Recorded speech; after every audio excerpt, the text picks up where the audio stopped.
नमस्कार, नवीन senior secondary school की online class में आपका स्वागत है। कक्षा 12वीं में अनिवार्य हिंदी के अंतर्गत हमारा टॉपिक चल रहा है पद परिचय, और पद परिचय में हम पढ़ रहे हैं सर्वनाम। सर्वनाम में हम पहला टॉपिक जिसे हम पुरुषवाचक या व्यक्तिवाचक सर्वनाम के नाम से जानते हैं, उसके बारे में हमने जानकारी प्राप्त की थी कि जो पुरुषवाचक या व्यक्तिवाचक सर्वनाम किसे कहते हैं, तो उसकी परिभाषा के बारे में हमने पिछले वीडियो में बात की थी कि पुरुषवाचक या व्यक्तिवाचक सर्वनाम किसे कहते हैं। तो देखिए, एक बार रिपीट कर देता हूं कि पुरुषवाचक या व्यक्तिवाचक सर्वनाम किसे कहते हैं। ठीक है, तो इसकी परिभाषा से ठीक पहले हमको ये पता होना चाहिए कि पुरुषवाचक सर्वनाम है वो कितने प्रकार का होता है। तो 3 प्रकार का होता है, या इसके 3 भेद होते हैं, या इसके 3 उपभेद होते हैं, कुछ भी हम कह सकते हैं, लेकिन कुल मिलाकर ये 3 प्रकार का होता है, जिसमें एक है उत्तम पुरुषवाचक सर्वनाम, दूसरा है मध्यम पुरुषवाचक सर्वनाम और तीसरा है अन्य पुरुषवाचक सर्वनाम। और इन तीनों ही भेदों को ध्यान में रखते हुए इसकी जो परिभाषा है उसका निर्धारण किया गया है। यानी उत्तम पुरुषवाचक सर्वनाम है वे वक्ता के लिए प्रयुक्त होते हैं, मध्यम पुरुषवाचक सर्वनाम है वे श्रोता के लिए प्रयुक्त होते हैं, और अन्य पुरुषवाचक जो सर्वनाम शब्द है वे वक्ता और श्रोता के द्वारा अन्य पुरुष या अनुपस्थित व्यक्ति है उसके लिए प्रयुक्त होते हैं। तो इन तीनों ही भेदों को ध्यान में रखकर इसकी परिभाषा है उसका निर्धारण किया गया है। तो बिल्कुल सामान्य सी परिभाषा है, पिछले वीडियो में आपको मैंने लिखवाई है, समझाई है, तो उसका थोड़ा सा रिवीजन कर देता हूं कि जो पुरुषवाचक सर्वनाम या व्यक्तिवाचक सर्वनाम है उसकी क्या परिभाषा होगी। तो वो आपको याद रखनी है कि वे सर्वनाम, वे शब्द जो वक्ता, श्रोता एवं अनुपस्थित व्यक्ति के लिए प्रयुक्त हों, वे सर्वनाम शब्द जो वक्ता, श्रोता एवं अनुपस्थित व्यक्ति के लिए प्रयुक्त हों, वे पुरुषवाचक या व्यक्तिवाचक सर्वनाम कहलाते हैं। अब थोड़ा सा इनके बारे में थोड़ा हम जानकारी कर लेते हैं।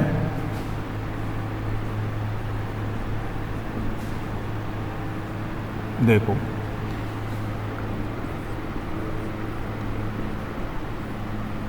पुरुषवाचक या व्यक्तिवाचक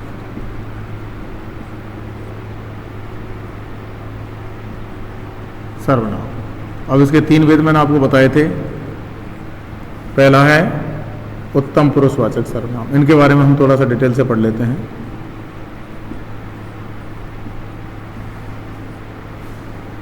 उत्तम पुरुषवाचक सर्वनाम,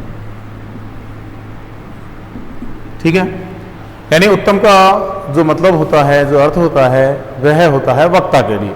यानी वे सर्वनाम शब्द जिनका प्रयोग स्वयं वक्ता के लिए हो वे उत्तम पुरुषवाचक सर्वनाम कहलाते हैं। परिभाषा क्या हो जाएगी? वे सर्वनाम शब्द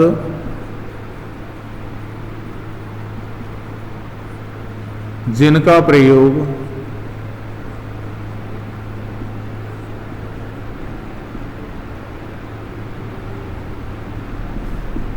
वक्ता के लिए हो, वक्ता मीन्स बोलने वाला,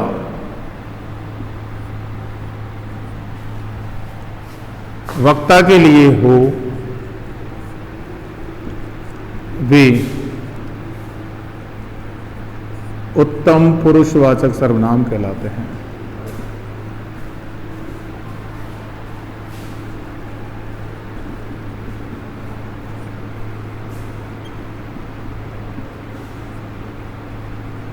ठीक है, अब उत्तम पुरुषवाचक जो सर्वनाम है उसके लिए प्रयुक्त होने वाले शब्द कौन कौन से हैं।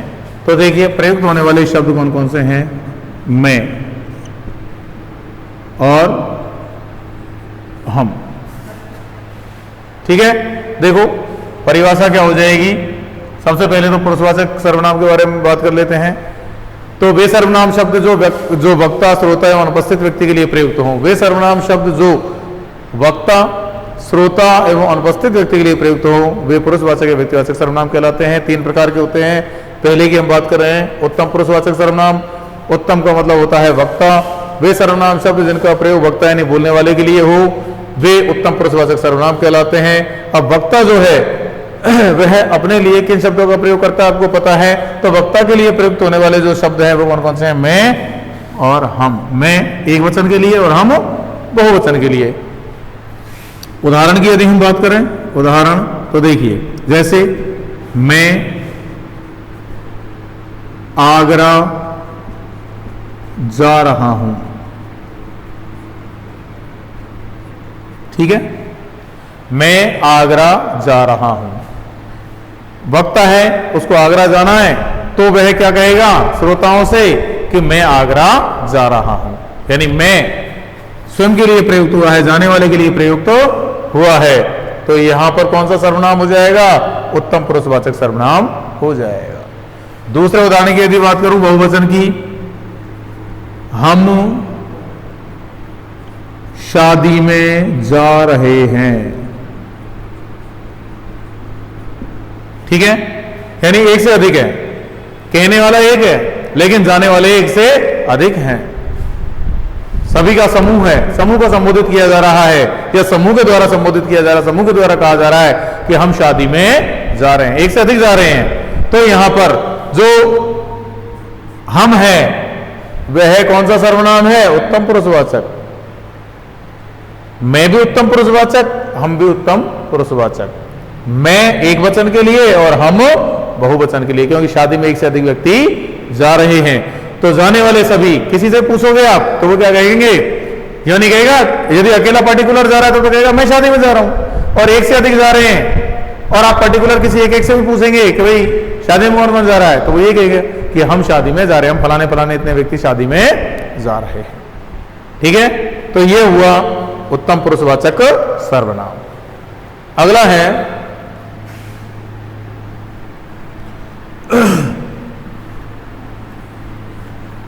मध्यम पुरुषवाचक सर्वनाम।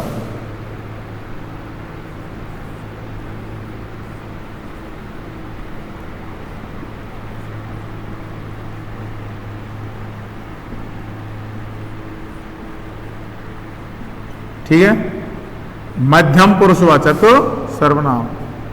और मध्यम पुरुषवाचक सर्वनाम में मैंने आपको क्या कहा था कि मध्यम पुरुष कौन कहलाता है? श्रोता। उत्तम पुरुष कौन कहलाता है?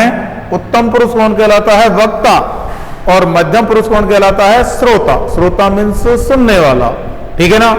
और श्रोता के लिए जो प्रयुक्त होने वाले शब्द हैं वो कौन कौन से होते हैं? तो वे होते हैं तू, तुम, आप आदि। तो इसकी परिभाषा के बारे में हम बात करें कि मध्यम पुरुषवाचक सर्वनाम है, इसकी परिभाषा क्या होगी? तो इसकी जो सीधी सी परिभाषा है वह होगी वे सर्वनाम शब्द जिनका प्रयोग वक्ता के द्वारा श्रोता के लिए हो।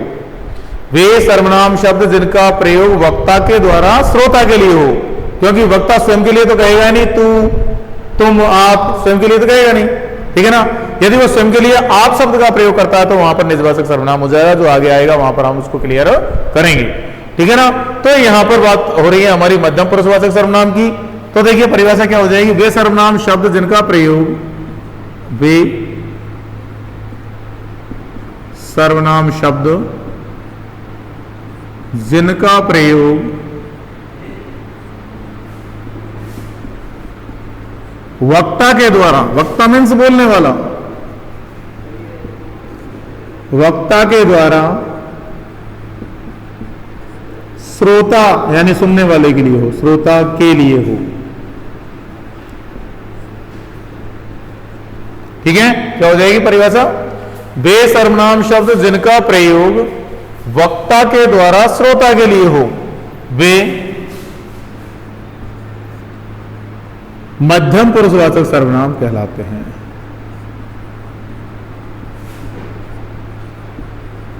मध्यम पुरुषवाचक सर्वनाम कहलाते हैं।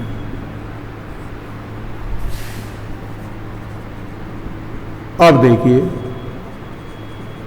अब वक्ता है वह श्रोता के लिए किन शब्दों का प्रयोग करेगा?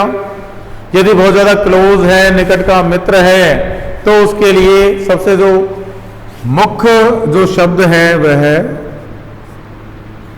तू। लेकिन ये उन्हीं लोगों के लिए प्रयुक्त होता है जो बहुत ज्यादा नजदीक होते हैं, अपने होते हैं, खास होते हैं उनके लिए। जैसे हम हमारी मां के लिए प्रयुक्त करते हैं ना तू, यानी जिनसे बहुत ज्यादा आत्मीयता होती है उनके लिए तू शब्द का प्रयोग किया जाता है। जो बहुत ज्यादा घनिष्ठ होते हैं, बहुत ज्यादा आत्मीय होते हैं, उनके लिए प्रयुक्त होता है तू। इसका एक थोड़ा सा सुधरा हुआ रूप है तुम, हालांकि वही है। यदि हम किसी अनजान व्यक्ति से या किसी और दूसरे व्यक्ति से तू शब्द का प्रयोग करें तो वो थोड़ा सा कर्कश लगता है, चुभने वाला लगता है, इसीलिए इसका सुधरा हुआ रूप तुम। हालांकि अर्थ दोनों का सेम है, लेकिन इसका थोड़ा सा सुधरा हुआ रूप, तुम यदि हम तू के बजाय तू के स्थान पर तुम शब्द का प्रयोग करें तो थोड़ा सा सम्मानजनक लगता है। और इसका एक बहुत ही व्यवस्थित जो रूप जिसको हम कह सकते हैं, सम्मानित जो रूप है वह है आप, जिसका हम वर्तमान में खूब जम के प्रयोग करते हैं। ठीक है, तो देखिए अब इन शब्दों का प्रयोग कौन करेगा भाई? वक्ता श्रोता के लिए करेगा, सीधी सी बात है भाई। ये है, एक तो है ये और एक है ये। सपोज करो ये वाला व्यक्ति इससे ये कह रहा है, इनसे दोनों वार्तालाप चल रही है, ये कह रहा है इससे कि आप कब आए, आप कब आए। तो ये कौन है? कहने वाला वक्ता, और सुनने वाला कौन है? ये श्रोता। तो सीधी सी बात है, परिभाषा बन गई कि वे सर्वनाम शब्द जिनका प्रयोग वक्ता किसके लिए करे? श्रोता के लिए करे। वे सर्वनाम शब्द जिनका प्रयोग वक्ता के द्वारा श्रोता के लिए हो, या वे सर्वनाम शब्द जो वक्ता जिनका प्रयोग वक्ता श्रोता के लिए करे, तो वे कौन से सर्वनाम कहलाते हैं? मध्यम पुरुषवाचक सर्वनाम कहलाते हैं। अब ये इसके लिए या ये इसके लिए, जो कहेगा वो वक्ता है, सीधी सी बात है। ये कहेगा तो ये वक्ता हो गया, ये कहेगा तो ये वक्ता हो गया, और ये सुनेगा तो ये श्रोता हो गया। जो कहेगा वो वक्ता और जो सुनेगा वो श्रोता। कोई भी कह सकता है, कोई भी सुन सकता है।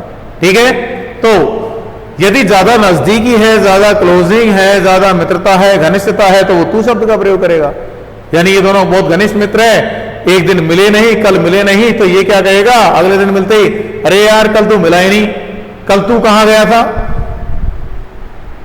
यदि थोड़ा सा क्लोजिंग कम है तो ये कह सकता है कि भाई साहब आप कल पता नहीं कहां गए थे। ठीक है ना, या कल तुम कहां गए थे। इन शब्दों का प्रयोग कर सकता है। तो बे शब्द जिनका प्रयोग वक्ता के द्वारा श्रोता के लिए हो, मध्यम पुरुषवाचक सर्वनाम कहलाते हैं। ठीक है, देखो तो इसके उदाहरण की यदि हम बात करें,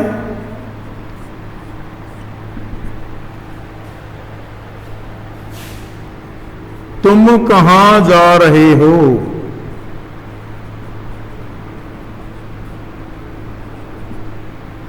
ठीक है, आप जयपुर कब जा रहे हैं?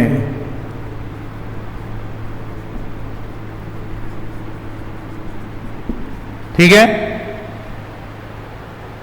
तो इस तरह से वे सर्वनाम शब्द जिनका प्रयोग वक्ता के द्वारा श्रोता के लिए हो, वे कौन से कहलाते हैं? वे मध्यम पुरुषवाचक सर्वनाम कहलाते हैं। आगे बात करते हैं हम, जो इसका तीसरा प्रकार है अन्य पुरुषवाचक सर्वनाम।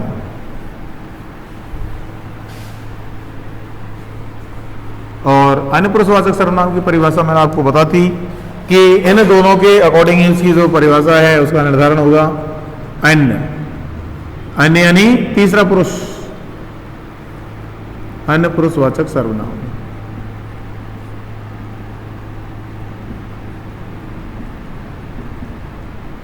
देखिए परिभाषा क्या होगी, आपको मैंने चित्र के माध्यम से समझा दिया कि वे सर्वनाम शब्द जिनका प्रयोग वक्ता और श्रोता के द्वारा अनुपस्थित व्यक्ति के लिए हो, वे सर्वनाम शब्द जिनका प्रयोग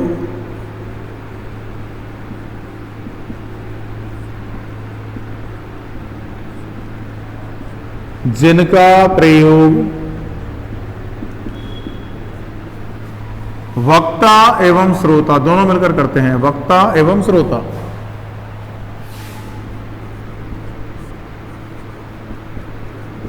वक्ता एवं श्रोता के द्वारा अनुपस्थित, जो एब्सेंट है, जो उनकी वार्तालाप में शामिल नहीं है या स्थान पर ही उपस्थित नहीं है, वक्ता एवं श्रोता के द्वारा अनुपस्थित व्यक्ति के लिए हो,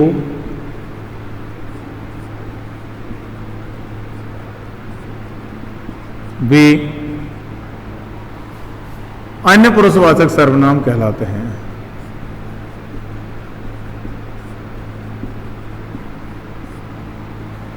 अन्य पुरुषवाचक सर्वनाम कहलाते हैं।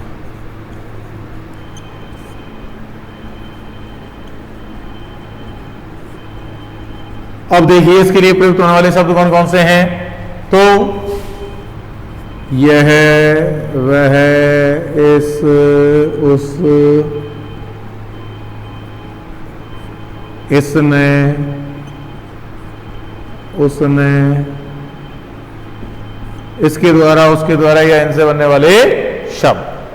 ठीक है, उदाहरण,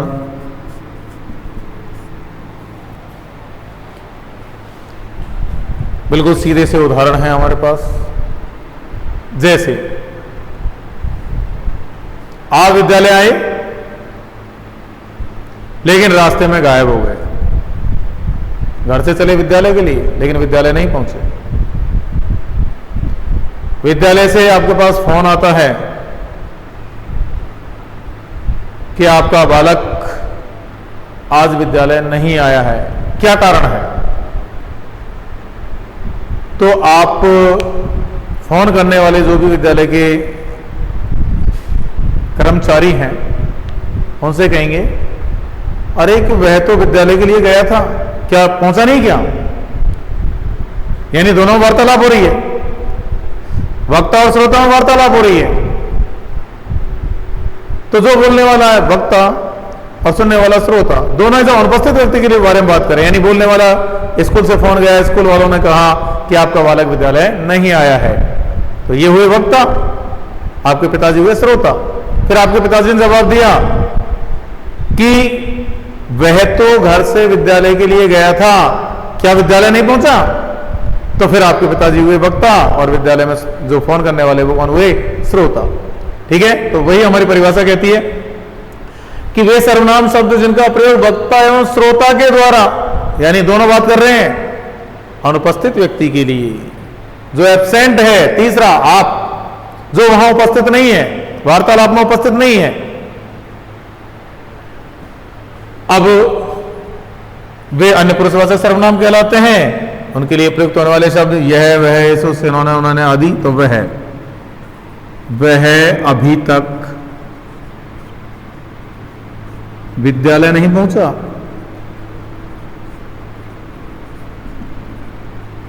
या फिर आपका विद्यालय से फोन गया, आपने कहा चलो देखते हैं, और आपके पिताजी ने कहा चलो देखते हैं, और आपके पिताजी ने आपकी माताजी से जाकर कहा, अरे कि राजू यहां से घर से विद्यालय के लिए गया था लेकिन वह विद्यालय नहीं पहुंचा, वह विद्यालय नहीं पहुंचा, पता नहीं कहां गया, और उनको टेंशन हो जाती है। तो दोनों वार्तालाप कर रहे हैं, माताजी और पिताजी वार्तालाप कर रहे हैं। तो जो दोनों ही कौन है, एक वक्ता है और एक श्रोता है। पिताजी ने कहा माताजी से जाकर कि राजू स्कूल गया था लेकिन वह अभी तक नहीं पहुंचा, तो माताजी भी चिंतित हो जाएंगी और कहेंगे पता नहीं वो कहां गया। ठीक है, तो वह, ठीक है ना। बाकी के इनसे बनने वाले जो दूसरे शब्द हैं वो भी या, वे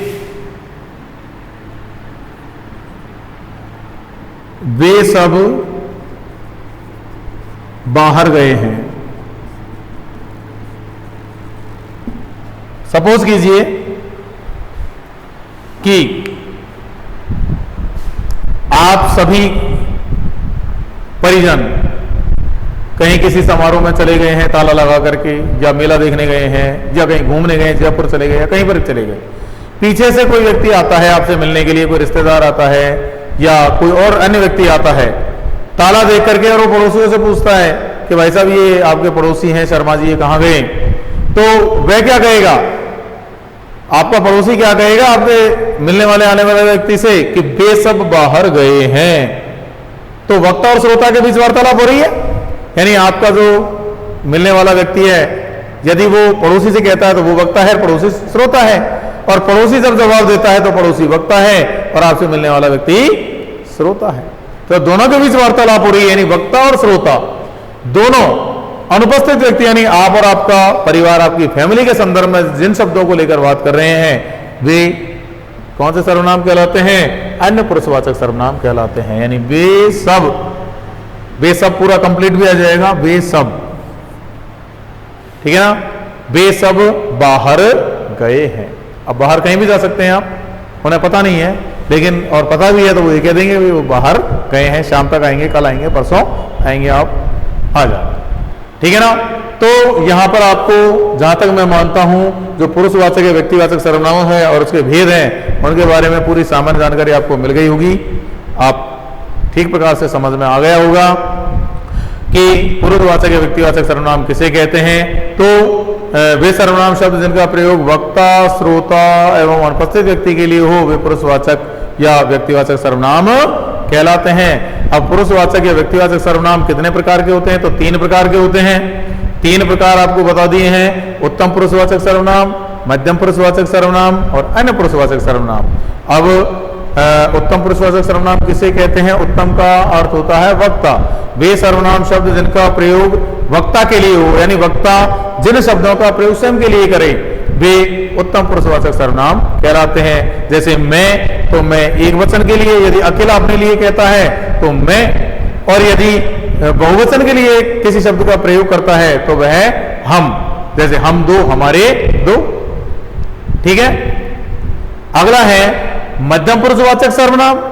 तो मध्यम पुरुषवाचक सर्वनाम में सीधी सी परिभाषा वही, वे सर्वनाम शब्द जिनका प्रयोग वक्ता के द्वारा श्रोता के लिए हो, यानी वक्ता जिन शब्दों का प्रयोग श्रोता यानी सुनने वाले के लिए करे वे कौन से सर्वनाम कहलाते हैं? मध्यम पुरुषवाचक सर्वनाम कहलाते हैं। अब आपको पता होना चाहिए कि वक्ता श्रोता के लिए किन किन शब्दों का प्रयोग करते हैं।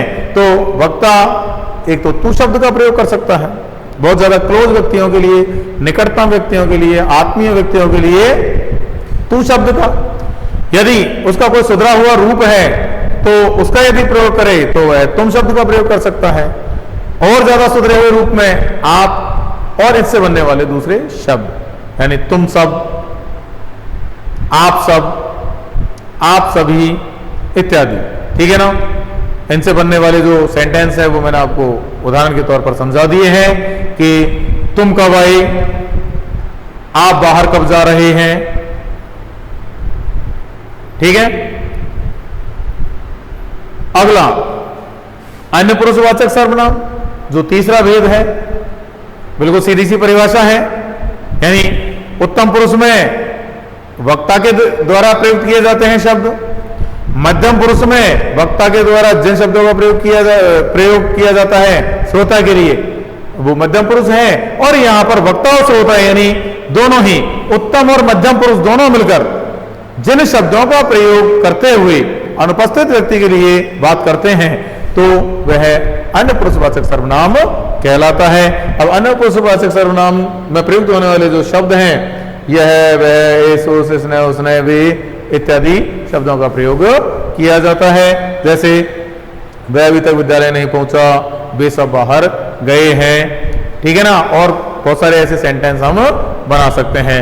जैसे किसी व्यक्ति के बारे में बात करें कि आज रामू या राम या श्याम, कोई भी कह सकते हैं, मोहन नहीं आया, तो दो मित्र वार्तालाप कर रहे हैं, एक कह रहा है कि यार आज तो मोहन नहीं आया, तो दूसरा क्या कहेगा उसके लिए? अरे कि नहीं आया तो बढ़िया रहा, वो बेकार आदमी है, वह बेकार आदमी है। ठीक है ना। तो वक्ता और श्रोता अनुपस्थित के लिए प्रयोग कर रहे हैं तो वह बेकार आदमी है। ठीक है ना।